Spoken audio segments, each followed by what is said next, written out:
স্ক্রিনেই দেখতে পারছেন কি ঘটেছিল।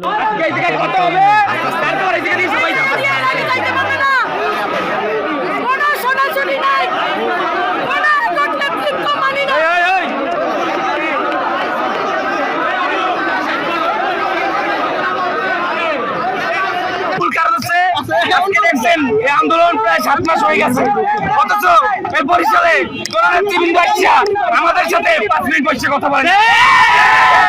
তাদের যত কথা তারা আহ্বায়ক বৃন্দের সাথে হোয়াটসঅ্যাপে মেসেঞ্জারে কথা বলে, আমাদের সাথে আমাদের সদস্যদেরকে, আমরা যে মহানগরের সদস্য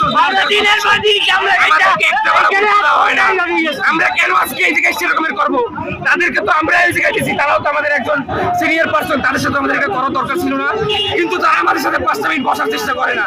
আমরা বৈষম্য বিরোধী ছাত্র আন্দোলন বরিশাল মহানগরের আহ্বায়ক সহ আরো অনেক বিশেষ আছে যাদের কোনো কর্মকাণ্ডে লাগে না, যারা শুধুমাত্র নিজেদের জন্য খায়, নিজেদের জন্য পড়ে।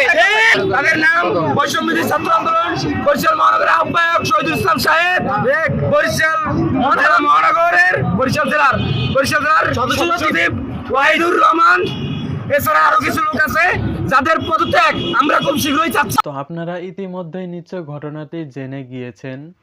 তো আপনারাই বলুন, এসব ঘটনা দেখলে আপনার নিজেরই মাথা ঠিক থাকে না?